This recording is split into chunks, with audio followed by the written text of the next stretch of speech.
அம்மாவை பார்த்து யாரெல்லாம் சிரிச்சிங்க? கோபி பண்ணுறது செம்மையாக காமெடியாக இருக்குது.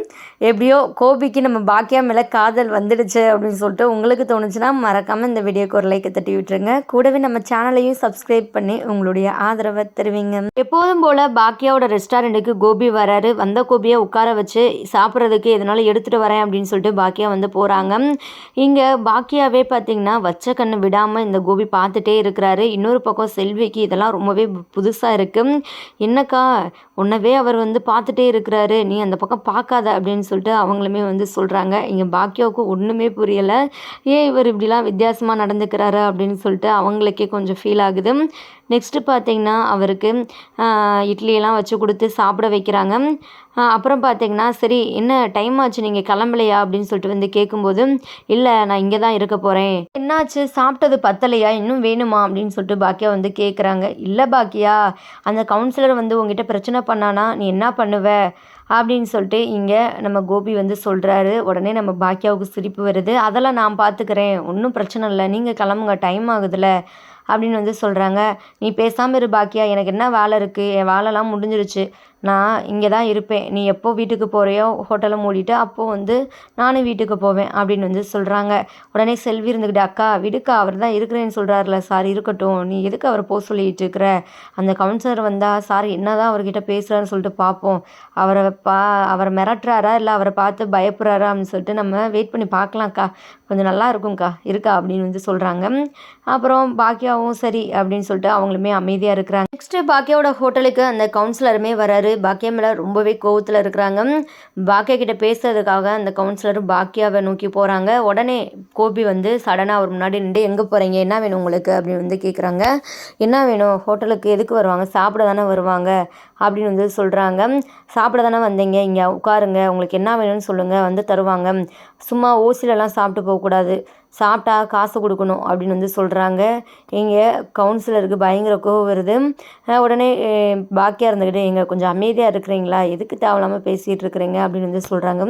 இங்கே கவுன்சிலருமே பார்த்திங்கன்னா சாப்பிட்டு முடித்து கிளம்புறாங்க. உடனே கோபி இருந்துக்கிட்டு என்ன நீங்கள் வாட்டில் வந்து ஏதோ திறந்த வீட்டுக்குள்ளே நாய் சாப்பிட்டு போன மாதிரி பார்த்திங்கன்னா போகிறீங்க, யார் சாப்பாடுக்கு காசு தருவா, ஒழுங்காக பணத்தை கொடுத்துட்டு போங்க அப்படின்னு வந்து சொல்கிறாங்க. உடனே பார்த்திங்கன்னா கவுன்சிலர் முறைச்ச மாதிரி பார்க்குறாரு. வேறு வழி இல்லை, மறுபடியுமே இந்த பாக்கி அதனால் வந்து நம்மளுக்கு பிரச்சனையை உண்டு பண்ணிடுவா அப்படின்னு சொல்லிட்டு இங்கே அமௌண்ட்டையுமே வந்து எடுத்து கொடுக்குறாரு. நெக்ஸ்ட்டு பார்த்திங்கன்னா பாக்கியா கிட்ட பேசுகிறதுக்காக அவன் ட்ரை பண்ணுறாரு. எப்படி நீ வந்து இந்த ஹோட்டலை நல்லபடியாக நடத்துவேன்னு சொல்லிட்டு நான் பார்க்க தான் போகிறேன், இப்போ போகிறேன், மறுபடியுமே வருவேன் அப்படின்னு சொல்லிட்டு வந்து சொல்கிறாரு. இங்கே கோபி இருந்துக்கிட்டு அப்படியே பம்மி அப்படியே அவர்கிட்ட வந்து பேசிகிட்டு இருக்கிறாங்க. சரிங்க சார் வாங்க வாங்க இப்போ கிளம்புங்க அப்படின்னு சொல்லிட்டு பார்த்திங்கன்னா அப்படியே அவங்கள அனுப்பிச்சி விட்றாங்க. அப்படியே பாக்கியாவுக்கு பாடி கார்டு மாதிரி பார்த்திங்கன்னா இங்கே இன்னும் எவன் வரான், எவன் வந்து பிரச்சனை பண்ணுறான்னு சொல்லிட்டு பார்க்குறேன், என்ன மீறி வந்து பாக்கியாவை யாராச்சும் நெருங்கிடுவாங்களா, நான் விட்டுருவேனா அப்படின்னு சொல்லிட்டு பஞ்சு டைலாக் அடிச்சுட்டு உட்காந்துருக்கிறாரு. இதெல்லாம் பார்த்துட்டு செல்விக்கு செம்ம சிரிப்பாக இருக்குது. இது என்னக்கா வித்தியாசமான காதலாக இருக்குது அப்படின்னு சொல்லிட்டு அவங்க ஒரு பக்கம் வந்து சொல்லி வச்சுருக்கிறாங்க. கவுன்சிலராவது கொம்பனாவது அவன் வந்து சும்மா வெத்து வேட்டு அப்படின்னு சொல்லிட்டு மனசுக்குள்ளே அவ்வளோ பயத்தை வச்சுக்கிட்டு இங்கே கெத்து காட்டிக்கிட்டு இருக்கிறாரு நம்ம கோபி. இதெல்லாம் பார்க்கும்போது நம்ம பாக்கியாவுக்கே ஒரு மாதிரி வித்தியாசமாக தான் இருக்குது. நெக்ஸ்ட்டு பார்த்திங்கன்னா நம்ம பாக்கியா கடையை மூடிட்டு வீட்டுக்கு கிளம்புறாங்க. அவங்க கிளம்பும்போது தான் கோபியுமே பார்த்திங்கன்னா அங்கேருந்து வந்து அவருமே கிளம்புறாரு. அது மட்டும் இல்லாமல் பாக்கியாவை முன்ன விட்டு அவர் அப்படி பின்னாடி அப்படியே காரில் மெதுவாக வந்து அப்படியே பாக்கியா வந்து சேஃபாக போகிறாங்களா அப்படின்னு சொல்லிட்டு அப்படியே கவனிச்சுக்கிட்டே வந்து ஒரு வித காதலோடு போகிறாரு. இங்கே பாக்கியை நம்ம கோபியை முறைச்சி பார்த்துட்டே பார்த்திங்கன்னா அவங்களுமே போகிறாங்க. கோபி இப்படிலாம் மாறுவான்னு சொல்லிட்டு நம்ம யாருமே எக்ஸ்பெக்ட் பண்ணலை. டெரர் பீஸாகவே பார்த்த கோபியை இப்படி காமெடி பீஸாக பார்க்கும்போது ஒரு மாதிரி நல்லா தான் இருக்குது. நெக்ஸ்ட்டு பார்த்திங்கன்னா கோபி வந்து பாக்கியாவை வீட்டில் விட்டதுக்கப்புறம் சேஃபாக போயிட்டாங்களா அப்படின்னு சொல்லிட்டு நல்லா நோட் பண்ணதுக்கப்புறம் தான் அவரோட வீட்டுக்கே போகிறாரு. இங்கே பார்த்திங்கன்னா இனியா ரொம்பவே ஃபீல் பண்ணிகிட்டு இருக்கிறாங்க. இங்கே சுதாகர் அண்டு நிதிஷ் இப்படிலாம் வந்து கேவலமாக நடந்துக்கிறாங்களே, எதுக்காக இவங்க இப்படிலாம் இருக்கிறாங்க, பணம் இருந்தால் எப்படி வேணால் இருக்கலாமா, இவங்க வச்சது தான் சட்டமா அப்படி இப்படின்னு சொல்லிட்டு இனியா மனசுக்குள்ளே பல யோசனைகள் போயிட்டுருக்கு. ரொம்பவே வந்து சேடாக தான் இருக்கிறாங்க. நிதிஷ் கூட பார்த்திங்கன்னா இனியா கிட்ட சரியாக வந்து பேச மாட்றாங்க. தன்னோட அப்பாவை எதிர்த்து பேசிட்டா இனியா அப்படின்னு சொல்லிட்டு. இங்கே வீட்டுக்கு வந்த பாக்கியா வந்து பார்த்திங்கன்னா உடனே நம்ம இனியாவுக்கு தான் கால் பண்ணுறாங்க. இனியா ஞாபகமாக இருக்கா அப்படின்னு சொல்லிட்டு இனியாவும் கால் அட்டன் பண்ணுறாங்க. என்ன இனியா என்ன பண்ணுற, சாப்பிட்டியா அப்படின்னு சொல்லிட்டு வந்து கேட்குறாங்க. அப்படின்னு சொல்லிட்டு இங்கே ரொம்ப அமைதியாகவே இனியா வந்து பேசுகிறாங்க. உடனே நம்ம பாக்கியாவுக்கு ஏதோ பிரச்சனையாக இருக்குமோ, ஏன் இனியா இப்படி ஒரு மாதிரி சைலண்டாக பேசுகிறா, இல்லைன்னா தொணன்னு பேசிகிட்டு இருப்பாளே அப்படின்னு வந்து பாக்கியா ஒரு பக்கம் வந்து யோசிச்சுட்டு இருக்கிறாங்க. இனியா என்ன தான் பண்ணிகிட்டு இருக்கிற, அம்மா பேசுறது கேட்குதா உனக்கு அப்படின்னு வந்து கேட்குறாங்க. சொல்லுமா கேட்குது அப்படின்னு சொல்லிட்டு இனியா வந்து சொல்கிறாங்க.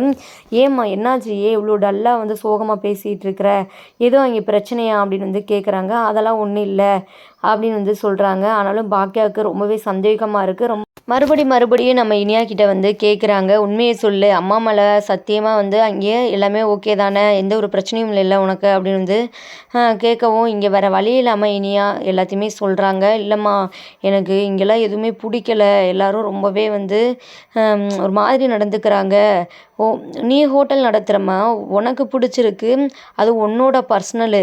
அவங்க என்கிட்ட ஹோட்டலை சொல்ல சொல்கிறாங்க. என்னால் எப்படிம்மா முடியும், அவங்களுக்கு ரொம்பவே அசிங்கமாக இருக்கா, நீ ஹோட்டல் நடத்துகிறது அவங்களுக்கு பிடிக்கலையா, என்னை ரொம்பவே கட்டாயப்படுத்துகிறாங்க, என்னை ரொம்பவே கஷ்டப்படுத்துகிறாங்க அப்படின்னு வந்து சொல்கிறாங்க. இதை கேட்ட நம்ம பாக்கியாவுக்கு அப்படியே மனசு உடஞ்சி போயிடுது.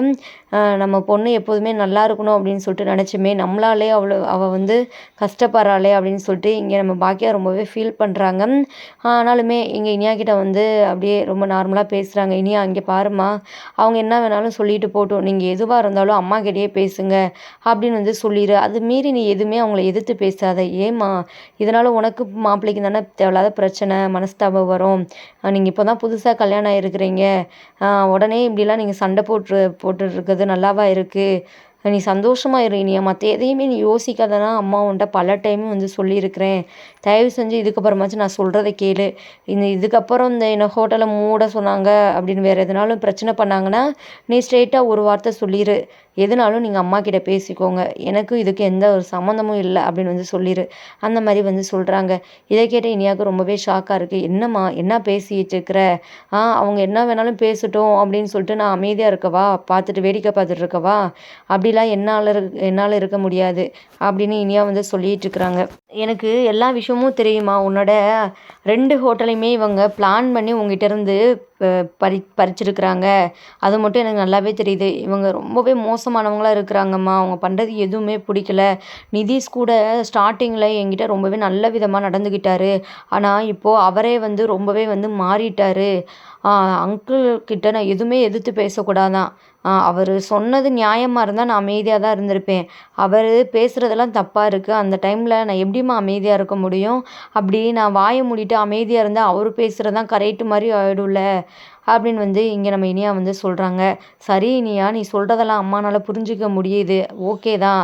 ஆனால் நீ இப்போது அங்கே வாழ போயிருக்கிற சரியா, கல்யாணம் ஆகிட்டு அங்கே போயிருக்கிற, அது உன்னோட புகுந்த வீடு, அங்கே எப்படி நடந்துக்கணுமோ அப்படி தான் நடந்துக்கணும். இதுவே நம்ம வீடாக இருந்து நீ இப்படிலாம் நடந்து நீ பேசுகிறது வேறம்மா, அங்கெல்லாம் வந்து அப்படிலாம் வந்து நீ பண்ணக்கூடாது அப்படின்னு சொல்லிட்டு நம்ம பாக்கியா வந்து அட்வைஸ் பண்ணிட்டு இருக்கிறாங்க. என்னம்மா நீ பேசுகிறது, எங்கேனாலும் என்னம்மா நீ என்கிட்ட அப்படிலாம் சொல்லி தரலையே, எங்கே தப்பு நடந்தாலும் தட்டி கேட்கணும், நம்ம வாயை மூடிட்டு அமைதியாக இருந்தால் அவங்க பண்ணுறதெல்லாம் கரெக்டாகிடும் அப்படி தானே வந்து எனக்கு சொல்லியிருக்கிற, இப்போ என்ன நீ இப்படிலாம் வந்து மாற்றி பேசிகிட்டு இருக்கிற அப்படின்னு வந்து சொல்கிறாங்க.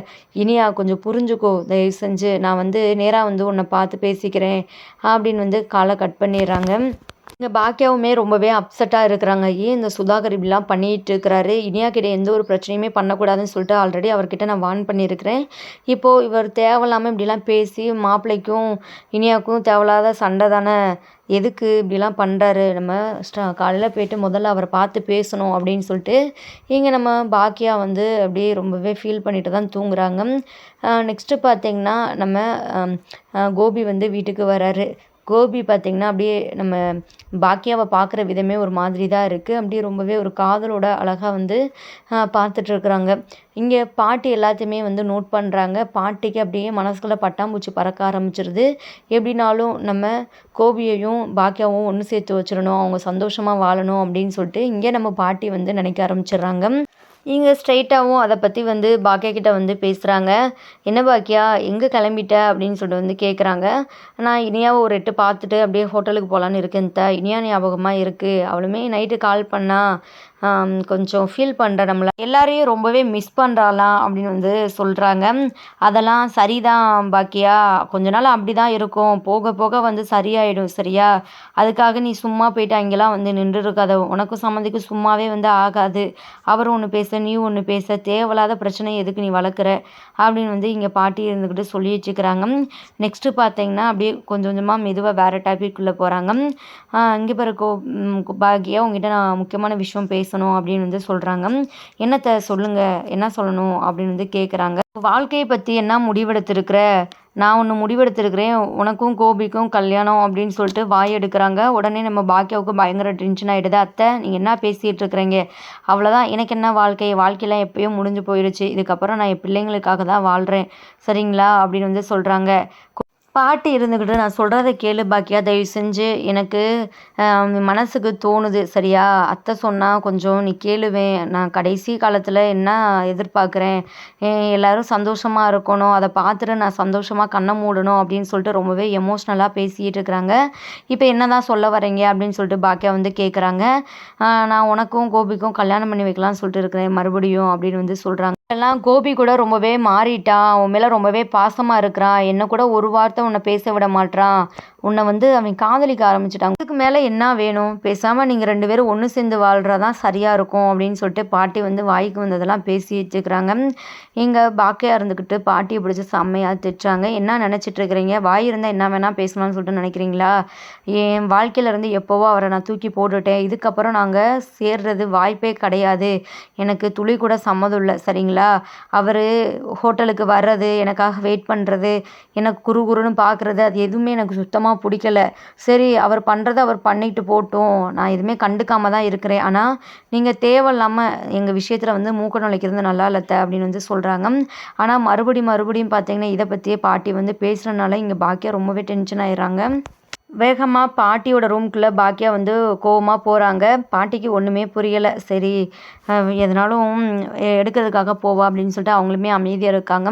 இங்கே கோபி இருந்துக்கிட்டு பாட்டியை பிடிச்சி திட்டுறாங்க. ஏமா தேவையில்லாத வேலைலாம் பார்க்குறீங்க, இப்போ பாக்கியா கிட்ட இதை பற்றி பேசணுமா, அவசியமா இது ரொம்பவே அப்படின்னு வந்து கேட்குறாங்க. எல்லாம் உன் நல்லதுக்காக தான் கோபி, நீ எவ்வளோ நாள் போயிட்டு தனியாக வேறு வீட்டில் போயிட்டு கஷ்டப்படுவ, இங்கேயே இருக்க வேண்டியதானே, அதுவும் நீ கேட்க மாட்ற, நீயும் பாக்கியா ஒன்று சேர்ந்தீங்கன்னா எல்லாமே மாறிவிடும் தானே அப்படின்னு வந்து சொல்லிட்டு இருக்கிறாங்க. இங்கே பேசிகிட்டு இருக்கும்போதே பார்த்தீங்கன்னா பாக்கியா வந்து பாட்டியோட திங்ஸ் எல்லாம், அதாவது அவங்க ட்ரெஸ் எல்லாம் பேக் பண்ணிட்டு வந்து பேக்கோட வந்து தூக்கி எறிகிறாங்க. ஒழுங்கு மரியாதையாக வந்து வெளியே போயிடுங்க, இதுக்கப்புறம் அவங்க 2 பேருக்குமே இங்கே இடம் இல்லை சரிங்களா, ரொம்ப தான் ஓவர் அட்வான்டேஜ் எடுத்து ரொம்ப தான் பண்ணிகிட்டு இருக்கிறீங்க, எனக்கு ஒன்று பிடிக்கலைன்னா அதை வந்து நீங்கள் பேசவே கூடாதுங்க, மறுபடியும் இவரை வச்சு என்னை பேசுகிறது எனக்கு சுத்தமாக பிடிக்கல அப்படின்னு வந்து சொல்லிட்டு இருக்கிறாங்க. என்னடி அவன் உனக்கு தாலி கட்டின புருஷனையே இப்படிலாம் பேசிகிட்டு இருக்கிற அப்படின்னு சொல்லிட்டு பாட்டி இருந்துக்கிட்டே சொல்கிறாங்க. அத்தை வாயை மூடுங்க, வேறு எதுனாலும் நான் பேசிட்டு போகிறேன், நான் சொல்லிட்டேல கிளம்புங்க, நீங்கள் இப்படியே பேசிகிட்டே இருந்தாங்கன்னா எனக்கு கோவம் இன்னுமே அதிகம்தான் ஆகும், அப்புறம் நான் எதனாலும் பேசிடுவேன், உங்கள் மனசு தேவையில்லாமல் கஷ்டப்படும், ஒழுங்கு மரியாதையை வெளியே கிளம்பிடுங்க அப்படின்னு சொல்லிட்டு ரொம்பவே கோவத்தோட நம்ம பாக்கியா வந்து சொல்கிறாங்க. உடனே பாட்டி ரோசப்பட்டு, இதுக்கப்புறம் ஒரு நிமிஷம் கூட நான் இந்த வீட்டில் இருக்க மாட்டேன், இப்போ என்ன நான் வீட்டை விட்டு வெளியே போனேன் அவ்வளோதானே, வா கோபி போகலாம், இதுக்கப்புறம் அம்மா உங்க கூட தான் இருப்பேன் அப்படின்னு சொல்லிட்டு கோபி கையை பிடிச்சி தரன்னு பாட்டி வந்து வீட்டை விட்டு வெளியே போகிறாங்க. ரொம்பவே சந்தோஷம் பாட்டி எடுத்த முடிவு அப்படின்னு சொல்லிட்டு நீங்களும் நினச்சிங்கன்னா மறக்காமல் கீழே கமெண்ட் பாக்ஸில் கமெண்ட் பண்ணி தெரிவிங்க.